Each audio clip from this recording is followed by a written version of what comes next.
Anyway, let us see what will happen. Okay, sir.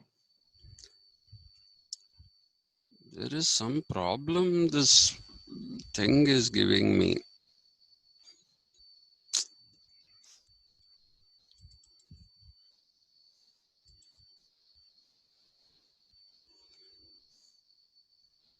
I don't know why this has happened.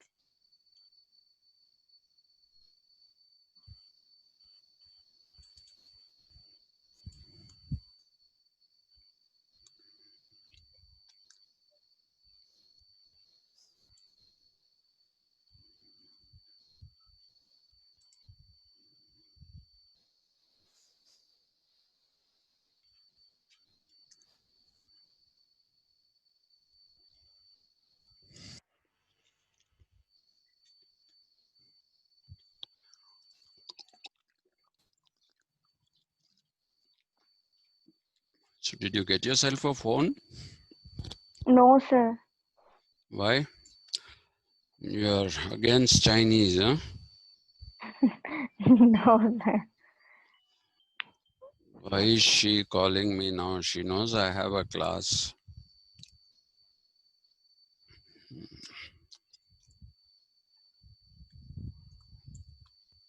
God knows what her problem in life is. Anyway, Who, sir? Yasmin. She knows that I have a class. And so let me put it on silent.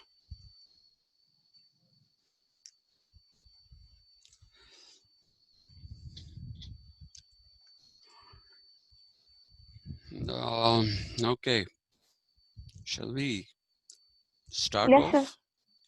Yes, sir. Okay then. Uh, what I was trying to tell you yesterday was that most of the so-called Mahajanapadas are those which are in the realm of the um, myths and epics. Okay, and I told you that most of the Janapadas, except for a few like um, Vajji and then suddenly my mind has gone blank. I don't know what's happening. Mm, uh, oh God, some problem with this. Why is it doing this?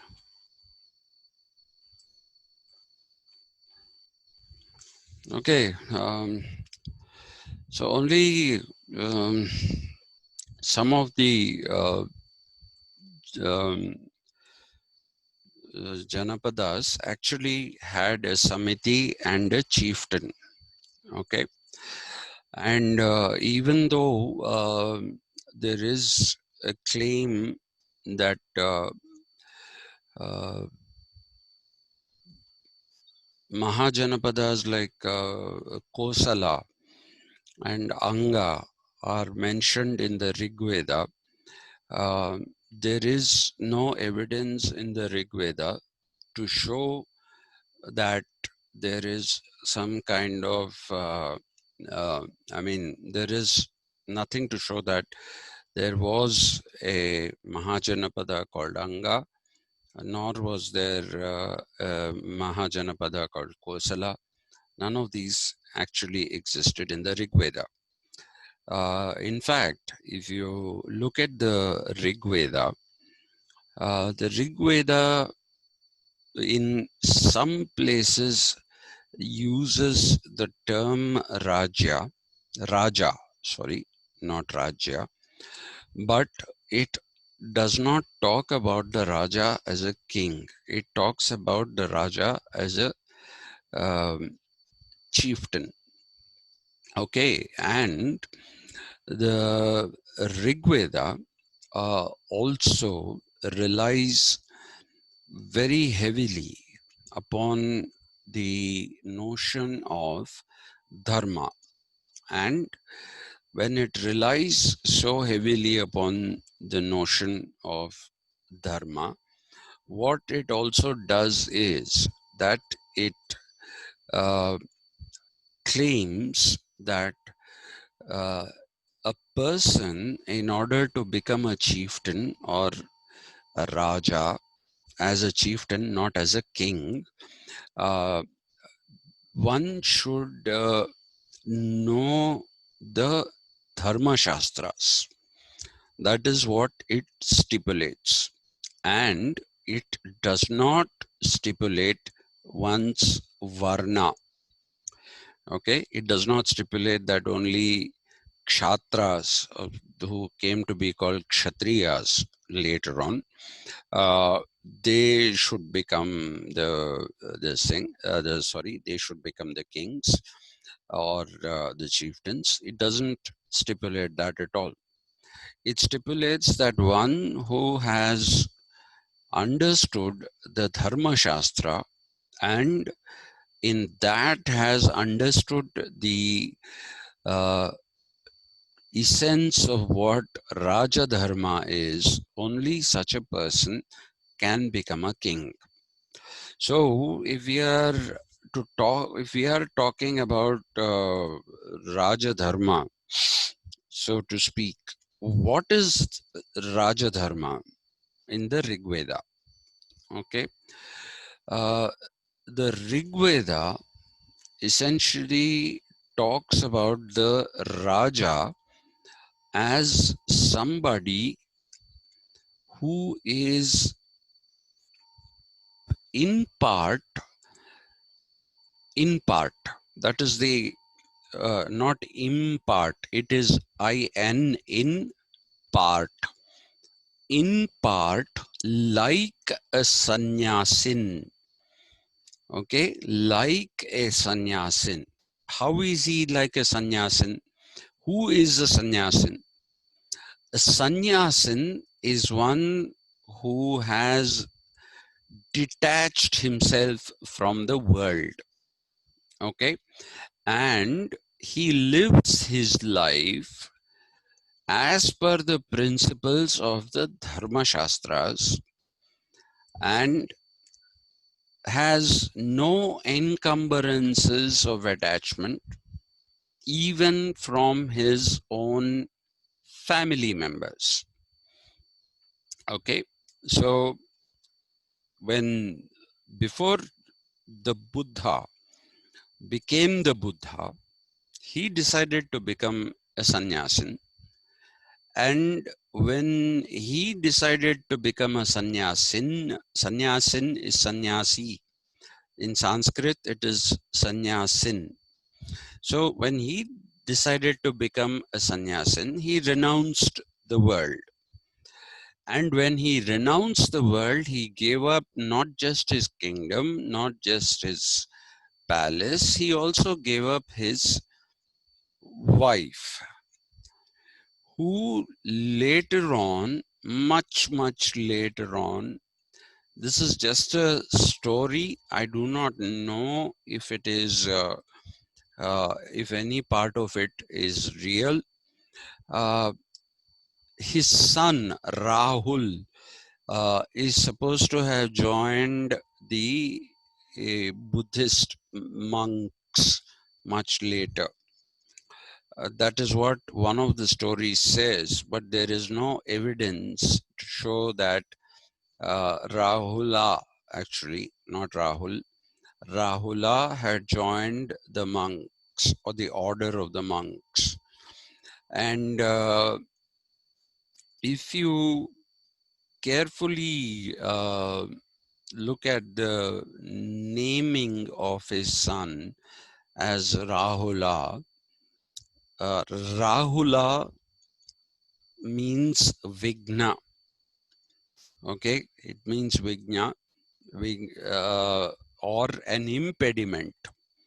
When he was told that he had a son, Siddhartha or Gautama, said, name him Rahula because he's yet another impediment. Apart from my wife and my parents, he is yet another impediment in my way of searching for the truth. Okay, in Indian philosophy, searching for the truth always will have to be written with a capital T. Truth should never be written with a small t unless you're using it as the opposite of lie. Okay. In fact, I would suggest if you want to use it as you want to use an opposite of lie, say veracity. That makes more sense than using the term truth, because truth in the Indian tradition, when written with a capital T and written only with a capital T, means understanding the principles that govern the world. Okay, that govern the world.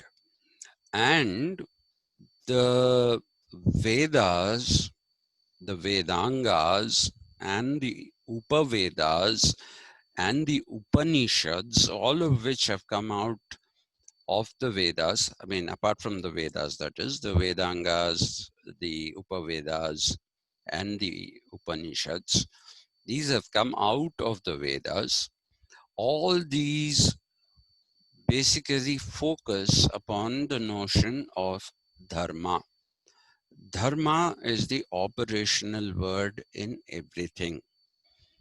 Okay, so when you look at the idea of a sannyasin finds all these worldly attachments, my son, my father, my brother, my wife, all these are those which stand in the way of searching for the truth. And one of the most important ways of searching for the truth is dhyana. And when you're in dhyana mudra, then what you are doing is contemplating about yourself. What am I? Who am I? And understanding yourself is that which makes you understand the world. Why? Because I'm a diminished world, and therefore I am aham brahmasmi. Aham brahmasmi. Aham is the egoless self, but a particular self. When I become the Brahman, Tattvam Asi, when I become the Brahman or Brahmasmi, then I am that. I am that world. I have become the Brahman. I am no longer a particular self. I am a universal self now. Okay, so the idea of dhyana is not to get over problems of anxiety, depression, blood pressure. It isn't for all that. Dhyana is basically for enlightenment. And so the Buddha sat under a tree and meditated under the Bodhi tree in Gaya. And since he had his enlightenment under the Bodhi tree, he came to be called the Bodhisattva. Okay, and the Buddha is nothing but a shortening of Bodhisattva. And when he became Bodhisattva, he broke the cycle of living and dying. He overcame that cycle. Now the Rig Veda in the Rajadharma, it stipulates that whoever is ruling, it does not say anything about Varna. It only says that whoever is ruling should rule as per the principles of Rajadharma. And Rajadharma is like being in part, which means a part of you has already become a sannyasin. How do you explain that? You explain this as the actions of a Raja are to be seen as actions detached from his particular self. Okay, they are to be seen as detached from his particular self. He sees no benefit for himself in his own actions. He is somebody who is looking for the larger good of the population. Okay, he is looking at the consequences of his actions, and the consequences of his actions should be for the larger good of the population that he is ruling. The Rig Veda also stipulates that this kind of a Raja or a chieftain should be assisted by a Samiti, and this Samiti should also consist of learned men as far as the Dharma Shastras are concerned. Okay, that is what you find in the Rig Veda. You find a reassertion of this in the final Veda, which is the Atharvana Veda. The Atharvana Veda also says that it is not anybody's varna, it is not one's birth, none of these. Okay, it says it is those who understand the idea of dharma, and within that the idea of Rajadharma, and are able to look past themselves, who are able to detach themselves from their actions and only concentrate on the results of the actions as showing as bringing the common good of all people. Only that kind of an action is acceptable. You will find this in the Rig Veda, and a reassertion of the same principle in the Atharvana Veda. Now, when we talk about these Rajyas, yesterday we started talking about Rajyas. Now, these Rajyas are to be found first and foremost in the Ramayana. Okay, Ayodhya was a Rajya. It was not a Janapada. It was not a Mahajanapada. And it was called, Ayodhya was called a Rajya. The king was a king. Now I'll use the English word king rather than Raja.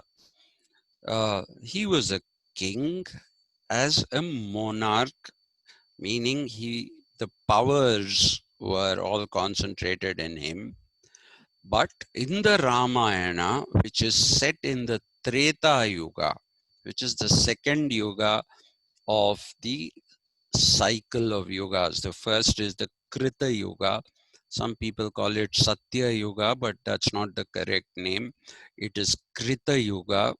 Then it is the Treta Yuga, then the Dwapara Yuga, and finally the Kali Yuga, where we are supposed to be. We are in the Prathama Pada of the Kali Yuga, so things are apparently going to get worse. All right. So now what you need to remember here is that in the Treta Yuga, Dharma still reigns. And therefore, I told you the story of Rama, the king who sent Sita away because a drunk dhobi tells his wife that I won't keep you as my wife because I don't know, you might have been with someone, and I'm not like that Rama who brought his wife who lived for almost a year with Ravana. I'm not like him. I'm not going to keep you. Okay? Feminists will say this is a patriarchal thing, and so I'm not going to go into feminism right now. I'm only looking at it from the from the point of view of the Dharma Shastra. And immediately Rama, when he came to know that this was an incident that happened, I told you that kings routinely employed people to collect feedback about how people were reacting to their ruling. So when he came to know of this from the spies, if you want, it's not really espionage, it is just collecting feedback. So when these people actually came and told him this, then he sent Sita away because he said, I'm setting a wrong precedent for my people. Okay. Despite the fact that Sita had been uh, shown as being pure by Agni himself, you will see that you have this idea of um, Rama sending Rama sending Sita away because people were questioning his actions. So, as a king, he had to detach himself from his personal sorrow of letting his or sending his wife away to Valmiki's ashram, and uh, he ruled without a wife. Okay, and when you look at the second Veda, which is the Yajurveda, in the Yajurveda, you find celestial beings. I don't have a better word for that. Uh, like Indra, Agni, Varuna, Vayu, these people were given the status of kings. These beings, celestial people are from the other world, not from this world. The Yajurveda bestows kingship upon them, upon these celestial beings, but we don't know if they existed. So the actual ruling was done by a chieftain itself, and he had a samiti. Things began to change when the Manusmriti comes into the picture. Now, I want you to understand one thing very, very clearly.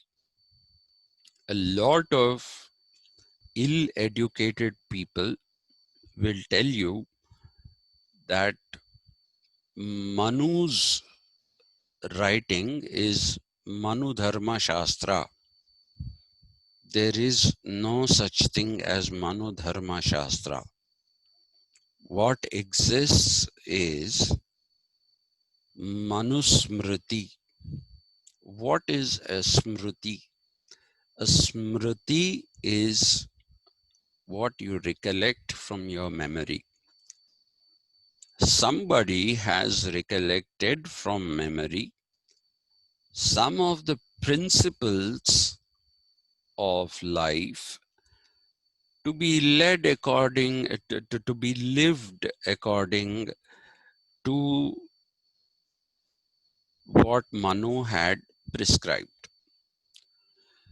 Now, in Manu, you have the concept of the Dvija. The Dvija, D-V-I-J-A, Dvija is not to be found in any of the Vedas, the Upanishads, none of the derivatives of the Vedas. There you don't find that. You find it in the Manusmriti. So the Manusmriti says any of the three varnas, which are Dvija varnas, which is Brahmana, Kshatriya, and after that came this thing of Vaishya.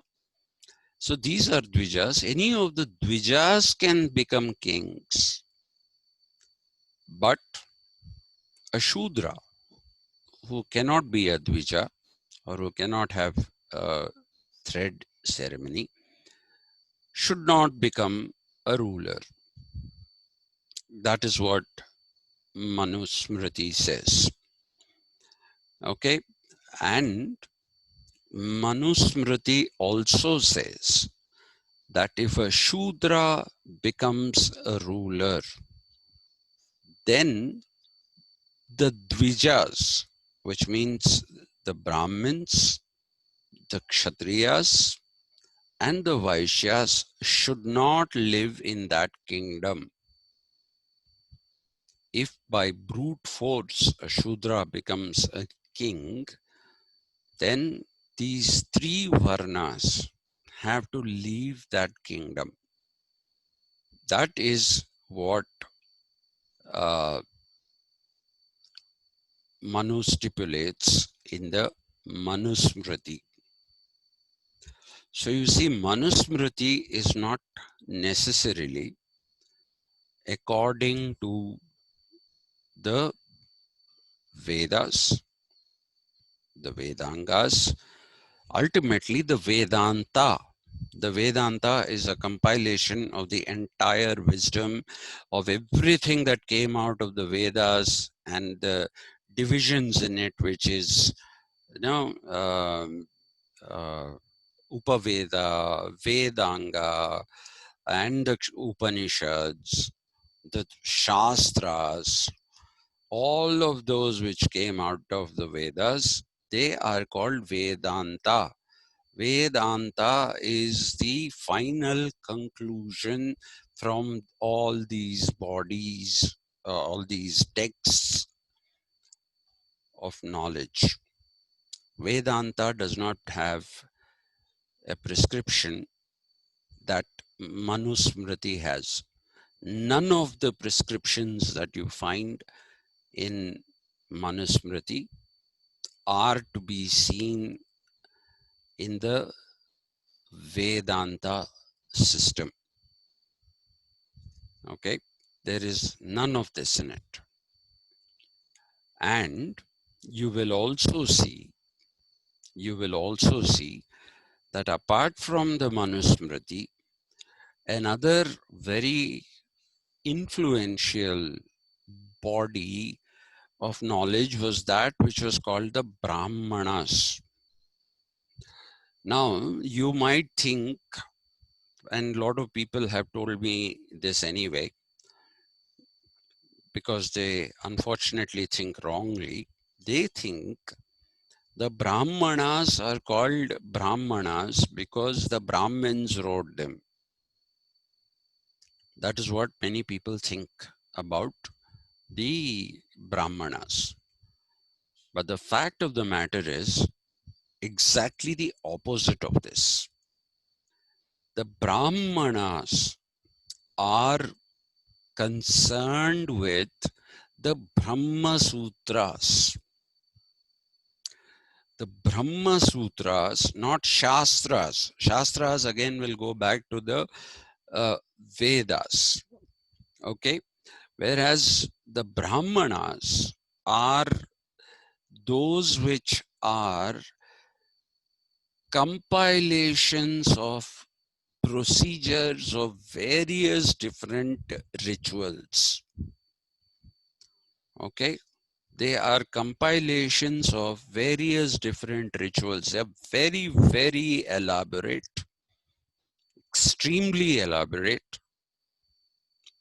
and because it has to do with the Brahman, okay, because it has to do with the Brahman and how to live your life within the Brahman, which is itself a life form, they gain the name Brahmana.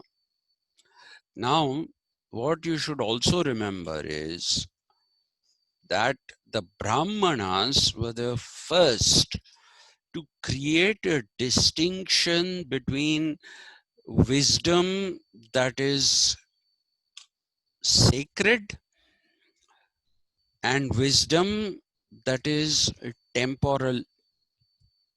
So they said those people who are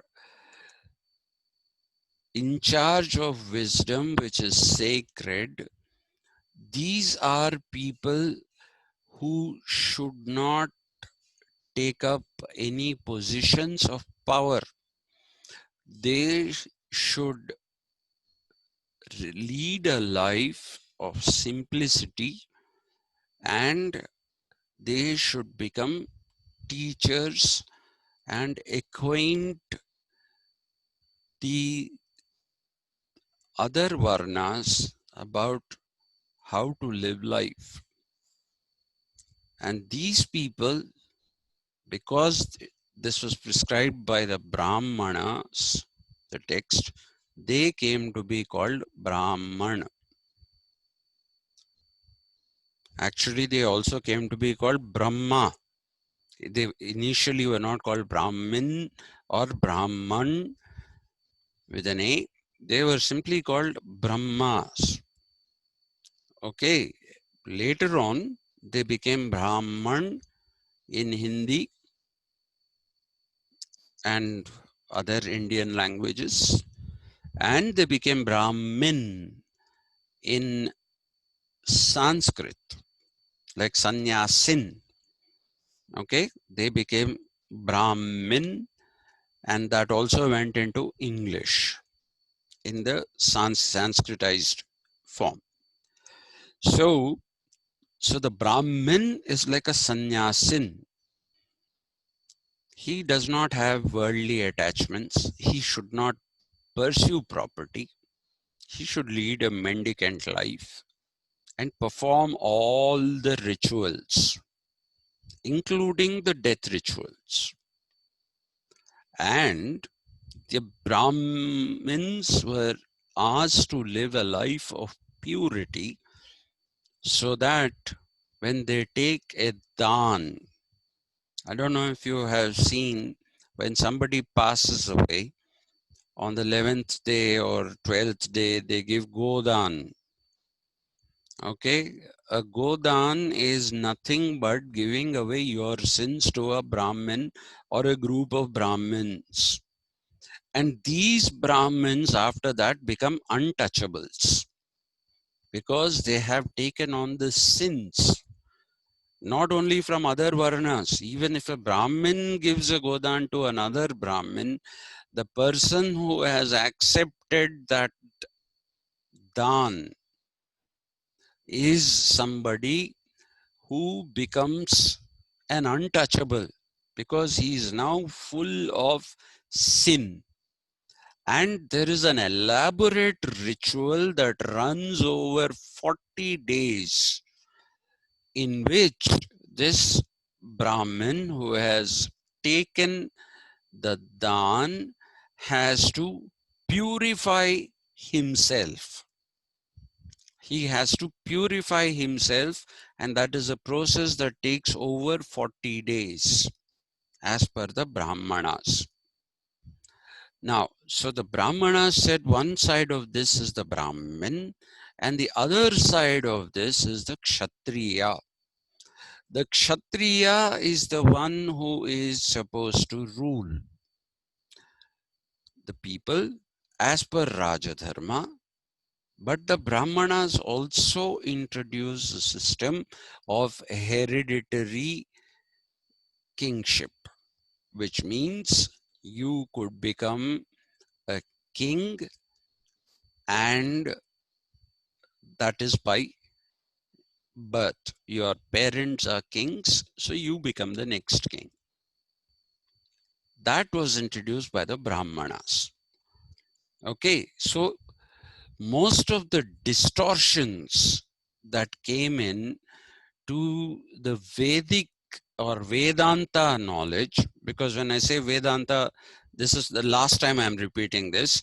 Vedanta is Veda, Upaveda, Vedanga, and Dharma Shastras, all the Shastras, all of them put together is Vedanta. Okay, so as per Vedanta, there is no such stipulations. These stipulations have been brought in by Manusmriti and by the Brahmanas, which should not be considered as the defining uh, texts of Sanatana Dharma, which later on has gained this name of Hindu. Okay, so you will find that when the Manusmriti and the Brahmanas, when they basically became the sources of all knowledge, they became the sources of all the rituals, then there was a historical interference. Okay, there was a historical interference by three people. All these three people were scholars of Vedanta. They knew every bit of the Vedanta, and they are called their names. Sorry, what am I saying? They are called. Their names are Medhatiti. Medhatiti is one of them. Kullika. Kullika is the second one. And the third one went by the name of Vijnaneshwara. Vijnan. Today we associate it with scientific knowledge. Okay, but Vijnan is nothing but knowledge of Vedanta. So this person who called himself Vijnaneshwara, this person knew the Vedanta Sara. Vedanta Sara basically means he knew the ins and outs of the Vedas, as did this Medhatiti. Medha, Medhas in Sanskrit is one who has intelligence and knowledge. That is Medhas. It's there in Telugu also, Medhasu. Okay, Medhatiti, which basically means that he was the repository of intelligence and knowledge. I could not find what Kullika means, Kullika, but it is written with an accent like this on the I, so it is Kullika. It's not Kullika. Kullika. I don't know what that means, these three people were historical figures who were instrumental in overturning some of the aspects of the Manusmriti and of the Brahmanas. And that is the reason why you find empires like the Shudra empires, in which all kinds of people lived, the Mauryan Empire, the Nanda Empire. So they basically said, no, the Manusmriti has no sanction of Vedanta. Though it is a funny thing, quite a few Brahmins continued to adhere to Manusmriti and the Brahmanas because it was convenient for them.